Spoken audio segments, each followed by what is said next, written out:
Called late Saturday in the 5th round when he was selected by the Cleveland Browns, who have a pretty crowded QB room.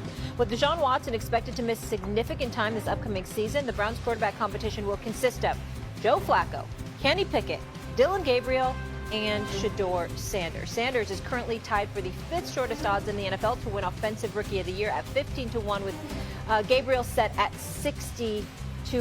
All right, it's not just Mike T with us.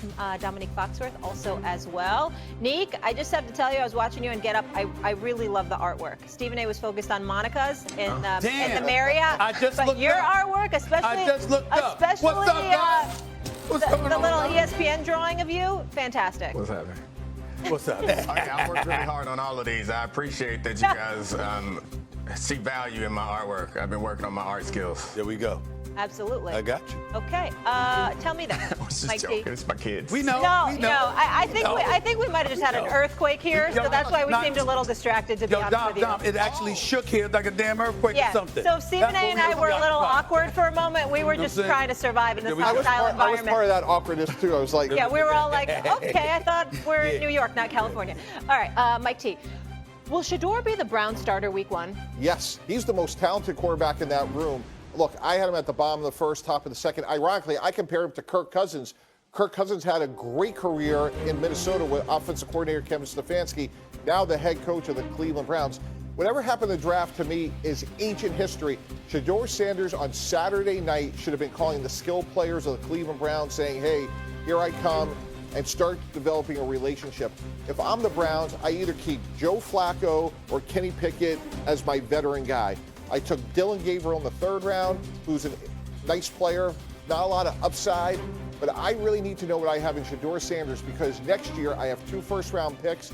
If I can win with Shedeur, I could get a massive haul for those picks, given all those other quarterbacks that are available. So if I'm Shedeur, whatever happened, lessons learned, and just move forward. And when you look at the skill players that they have, Jerry Jeudy, David Njoku, they added Harold Fannin, 2 good running backs, Quinshon Judkins and Dylan Sampson. You look at some of these other guys that have done well, be it Jaden Daniels last year, C.J. Stroud 2 years ago. I think Shedeur is set up for success in Cleveland. I think you're wrong, Mike T. I think you're wrong, and I think somebody like you will understand and appreciate where I'm coming from when I say this. I don't think the day 1 starter or the week 1 starter for the NFL season for the Cleveland Browns, as it pertains to Shedeur Sanders specifically, is going to be determined by just his play. I think all the stuff that has been said, all the stuff that has been reported is erroneous as it may be in the eyes of a lot of people, including myself, as cruel as it might be in the eyes of people like myself in terms of what happened to him. I think that you had people looking to give him a reality check. And now I think what you're going to do is see people wanting to test his emotional and mental resolve as it pertains to that. As of yesterday afternoon, he was en route to Cleveland, from what I was told, in a pickup truck, ready to put on his lunch, grab his lunch pail, put on his hard hat, get to work. That's what I was told in terms of yesterday about how he's looking at things right now. Anxious to go out there and show out. But you're hearing people out of Cleveland talk, Dom, about how Dylan Gabriel was their preferred quarterback, Big Ten Player of the Year, that kind of thing. They were saying that they looked at him. I don't know how, because he wasn't Shedeur Sanders, but nevertheless, they were looking at it. You look at Flacco, he's a fan favorite. They loved him in Cleveland. They never wanted him to leave after the job he did for them a couple of years ago when Deshaun Watson went down, and he came in and did his thing, okay? And then you're looking at Kenny Pickett. Now, I know that Kenny Pickett is a former Steeler. Then he went to Philadelphia. He's got a Super Bowl championship as a backup. We get all of that part. But in his last 17 starts, his record is like 13-4. And so when you look at it from that standpoint, I think they look at Shedeur as a long-term solution. I'm not saying he's going to sit out the year or anything like that. I wouldn't be surprised at all if he's the starter at some point this upcoming season, but I don't think he's a guy that's going to be judged by just his play. I think they're going to want to see whether or not that ego that people were talking about is something that they're going to have to concern themselves with. And unfortunately, I think they're going to test him. And that's why I think he's going to be prevented from starting week 1. Not because he won't deserve it. I just think they're going to test him. Go ahead, Dom. Well, I mean, I think that I don't think it's outlandish what you're saying, but when you're talking about the Cleveland Browns, I think they want a quarterback pretty badly, and they've demonstrated in recent history that they could put a bunch of things aside. They could put an off-field behavior aside. They could put NFL precedent, a fully guaranteed contract that pissed off all the rest of the league aside, because this team has been so thirsty for a quarterback. So if Shedeur Sanders shows up and he's the best quarterback, I don't see why that team, of all teams, the one team that did draft him, would say, nah, we good. We want to be worse. We're one of these other guys. I'm not sure that Shedeur is going to be the best quarterback in the room on day one.